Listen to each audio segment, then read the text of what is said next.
Imagine stepping into your home thinking it's your ultimate sanctuary, right? A place you can just relax, breathe easy. But what if the air inside, in your safe haven, is actually more polluted than the air outside? Yeah, it's a bit shocking when you first hear it. We're talking like 2 to 5 times more toxic, filled with invisible stuff from products you use every single day. It's kind of a jarring thought, isn't it? Absolutely. So today, on the deep dive, we're going to unpack this, really get into it. Our mission is to explore how these common household scents and products affect your health physically, psychologically, the whole lot. And, maybe more importantly, uncover some empowering natural alternatives. Help you transform your home into a truly healthy space. So welcome to your deep dive into artificial scents and well-being. It really is this unexpected truth, isn't it, that indoor air can be so much worse. And the surprising culprit is also the stuff we actually bring into our homes. Exactly. Think about it. You've got inadequate ventilation, especially in modern homes that are sealed up really tight. Combine that with constant off-gassing from chemical cleaners, beauty products, synthetic fibers in carpets or furniture, paints, glues, even plastic toys. Wow, it adds up quickly. It really does. It creates this kind of hidden cocktail of indoor air pollution. And it's not just those background things, is it? A huge part comes from the sense we deliberately add, trying to make things smell nice. That's a major source. And what's truly fascinating, maybe a bit concerning, is just how widespread these synthetic fragrances are. So many common out of candles, plug-in air fresheners, laundry detergents, even your shampoo or lotion. They all contain these hidden fragrance mixtures. Hidden mixtures. Yeah, and when we say fragrance, it's rarely just one natural smell. Yeah. It's often a really complex blend, a cocktail, you could say, of dozens, sometimes hundreds, of chemicals. And many of these are unregulated. There's a study back in 2016, for instance. It found that almost 35% of the population experiences health issues. Things like migraines, respiratory problems, skin irritation linked directly to fragrance exposure. In their homes, or even in public places. 35%. Yeah. That's huge. That's not just a few sensitive people. No, not at all. It's a widespread public health concern. Yeah. And most of us are, well, completely unaware of it. Okay, so what's actually in these fragrances then, behind that generic label? Right, that's where it gets tricky. Many synthetic scents contain paraffin. That's a petroleum byproduct. Petroleum. In a candle. Yep. And it can actually release carcinogens when it's burned. Then you have phthalates. Phthalates, I've heard of those. They're bad, right? They are potent endocrine disruptors. Think of them like chemicals that can sort of hijack your body's natural hormones. They disrupt everything from your mood to your metabolism. An air freshener alone can give off over 100 different chemicals. 100 from one plug-in. Including volatile organic compounds, VOCs, like formaldehyde, benzene, toluene, things known to be hazardous. And here's a really shocking detail, something that often surprises people. Recent research suggests that scented candles, The ones we light to relax. those exact ones, they can produce toxins basically equal to someone smoking one cigarette. Wow. Okay, that candle statistic is, that's a real gut punch. Makes you totally rethink that cozy evening habit. It does. So this next point really drives it home because the health effects, they go way beyond just, a sensitive nose, right? Oh, absolutely. Let's break down some of the specific risks. First up, your skin and allergic reactions. Fragrances are actually one of the most common irritants in personal care products. Really? More than other ingredients? Often, yes. They lead to redness, itchiness, eczema, rosacea flare-ups, sometimes even persistent, painful conditions like dermatitis, especially on hands, face, underarms. It's not just discomfort, it's your body actively reacting to these chemical invaders. So that perfume I love, or maybe that nice smelling lotion, it could be the reason for my stubborn rash. It absolutely could be the hidden culprit. And then there are respiratory problems. For lots of people, strong smells and the chemicals they carry can trigger asthma attacks or just chronic respiratory sensitivities. Like what? Trouble breathing. Yeah, difficulty breathing, coughing, shortness of breath, maybe a tight feeling in your chest. Those VOCs we mentioned, plus other things like terpenes from household products, are directly linked to increased asthma symptoms. Okay, this brings up a big question for me. How do these chemicals mess with our internal systems beyond the skin and lungs? Oh, that's where the hormone disruption comes in. And this is particularly concerning. Phthalates, for example, are major endocrine disruptors. They interfere with your hormone balance. Okay. And that can potentially lead to a whole range of chronic health issues, reproductive problems, metabolic disorders. Diethyl phthalate, DEP, it's a common solvent in many perfumes. It's been linked to sperm damage. Oh, wow. And even more alarming, synthetic musks like galaxolide and tonalide, also endocrine disruptors. They've been detected in the umbilical cord blood of newborns They're newborns. and in breast milk. So these chemicals aren't just impacting us adults, they're showing up in the most vulnerable, even contaminating wildlife. We also see evidence that some, like benzoyl salicylate, can mimic estrogen activity in human breast cancer cells. That is incredibly sobering. The idea of passing these chemicals on to babies, just wow. It really puts the long-term impact into perspective, doesn't it? Yeah. And it doesn't stop there. We also need to touch on neurotoxicity. Neurotoxicity, meaning toxic to the brain. Essentially, yes. Mm. Toxic to your brain and nervous system. Odorant VOCs can interfere with how your brain releases neurotransmitters. This can lead to a whole spectrum of symptoms, headaches, migraines, dizziness, even more serious stuff like seizures or insomnia. Seriously, seizures. It's been reported. And phthalates specifically have been linked to developmental delays and hyperactivity in kids. Some research even suggests a potential link to Alzheimer's later in life. This is a lot. It is. And beyond these, there's also evidence pointing towards increased risk of cardiovascular problems, mutagenesis, which is damage to your DNA, and maybe even some forms of cancer from long-term exposure.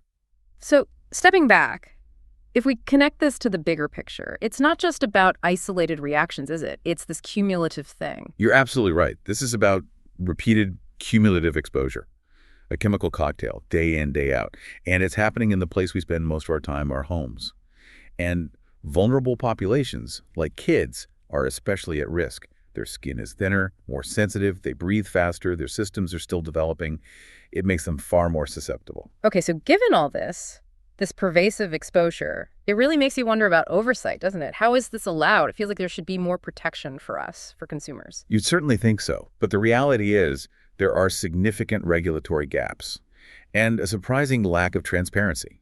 For instance, manufacturers often don't have to list all the ingredients hidden in those fragrance blends on the label. Seriously, they can just say fragrance. Pretty much. Research actually found an average of 14 secret chemicals hiding in popular everyday brand name products. 14 secret ingredients. Wow. And the problem is compounded because there isn't much systematic safety testing. In many places, industry-funded groups like the Cosmetic Ingredient Review, CIR, or the International Fragrance Association, IFRA, are largely self-policing. Self-policing, how well does that work? Well, the concern is they've only assessed a tiny fraction of the thousands of chemicals used. Like CIR looked at only 19 out of 91 ingredients found in one set of tested products. IFRA, only 27 out of 91. That's a shockingly small percentage. It basically leaves us guessing. It does. And if you compare that to, say, European regulations, they've banned or restricted over 1,000 chemicals that aren't even on the radar in many other places. 1,000. Over 1,000. So it raises a really crucial question. Given everything we know, you, the consumer, have a right to know what you're being exposed to. Absolutely. But the current system makes it incredibly difficult to make fully informed choices about what you bring into your home, what you put on your body. Okay, hearing all this, it can feel a bit overwhelming, maybe even a little scary. But look, our intention here isn't to make you fret, not at all. It's about empowering you. Because the good news is there are so many positive changes you can make, really proactive, actionable steps. You can create a healthier home environment without giving up comfort or, pleasant smells. So let's unpack some solutions. Absolutely. There are lots of strategies you can implement, like right away, to create a truly supportive home. First, let's talk about just improving air quality overall, holistically. Okay, where do we start? Simple ventilation is surprisingly powerful. Just open your windows when the weather's nice, let that fresh air circulate. Nature's purifiers help too. Add some houseplants, peace lilies, spider plants, things like that. They naturally filter toxins. Plants are great. What else? You might consider a Himalayan salt lamp. People believe they attract pollutants and increase those beneficial negative ions. And, if you want a tech assist, investing in a good quality air purifier can make a really noticeable difference, especially if you live somewhere with maybe higher outdoor pollution. Okay, so clean the air first, but what about replacing those synthetic smells? Because let's be real, people still want their homes to smell nice, right? Of course. And there are great options. For natural fragrancing alternatives, essential oils and diffusers are fantastic. They're generally safe. Plus, many essential oils have secondary benefits like lavender for relaxation, peppermint for energy. Mm-hmm. Just make sure you choose trusted brands, ones without synthetic additives. The tip. You can also look to natural woods, resins, herbs, burning sustainably sourced Palo Santo, or maybe agar wood, sandalwood. They offer lovely aromatic and therapeutic properties. Right. Those smell amazing. Now, I've also heard about something really creative, these DIY simmering waters. Tell me about those. Oh, simmering pots. They're wonderful. And the concept is so simple. You just gently simmer spices, herbs, fruits in water. It creates this lovely natural aroma that fills your home. What kind of combinations work well? Oh, you can get really creative. Think orange peels, cinnamon sticks, maybe some star anise, or lemon slices, rosemary sprigs, a drop of vanilla extract, even things like pine needles, bay leaves, and nutmeg for a fresh, earthy kind of scent. That sounds lovely. And how do you actually do it? Super adaptable. Huh. Use a pot on the stovetop for the strongest, quickest scent. A slow cooker works great too for a more subtle, all-day kind of aroma.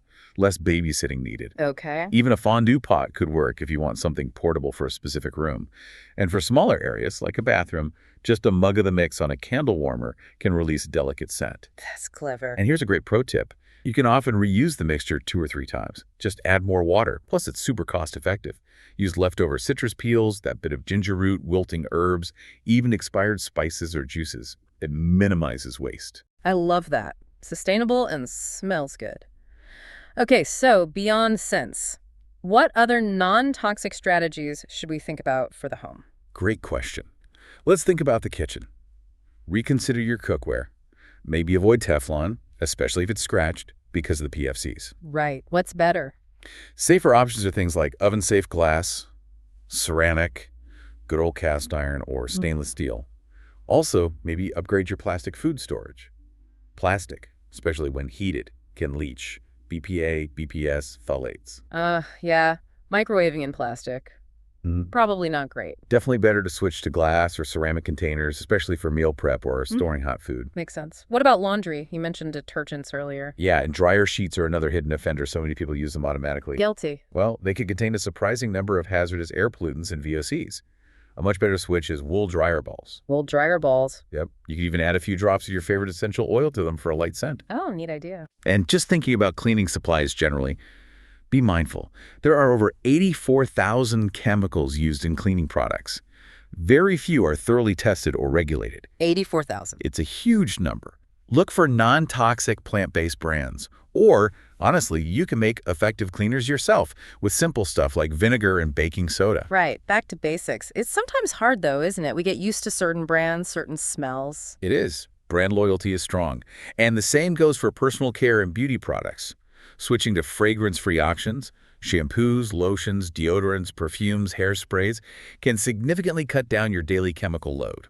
They're usually gentler on sensitive skin, too, and definitely safer around children. Good point. What about bigger things like furniture? Yeah, furniture and decor. Consider buying used items, especially things made of natural fibers like solid wood or wool. New synthetic stuff like PVC shower curtains or cheap particle board furniture can off-gas chemicals for a long time. Used items have likely finished most of their off-gassing. Okay, buying used. That's a good environmental tip, too. Exactly. And finally, something super simple. General cleanliness. Just keeping things tidy. It really does make a difference. Clean regularly to reduce dust, because dust actually carries a lot of these airborne chemicals. Use doormats at your entrances. And try to practice not wearing shoes inside. That cuts down hugely on allergens and dust tracked in from outside. Simple habits. It's all about being mindful, really. Mindful about what you allow into your living space and making choices that truly support your health. So if we tie all this together, connect it to the bigger picture. Yeah, I think the core lesson is that creating a natural home environment isn't about achieving some impossible standard of perfection. Forget that. It's really about taking thoughtful, proactive steps. Small changes add up. It's about empowering yourself to significantly reduce your exposure to harmful chemicals. And by doing that, you profoundly support your overall well-being, your physical health, your mental clarity, everything. Okay, so here's a final thought for you, our listener, to consider. Imagine your home not just as a place, but as like a living ecosystem, something that directly impacts your vitality, your energy, your peace of mind. What's one small change you'll make today or this week to cultivate that healthier, more supportive environment for yourself and your family? We really hope this deep dive has given you plenty to think about and maybe some actionable insights to start that journey.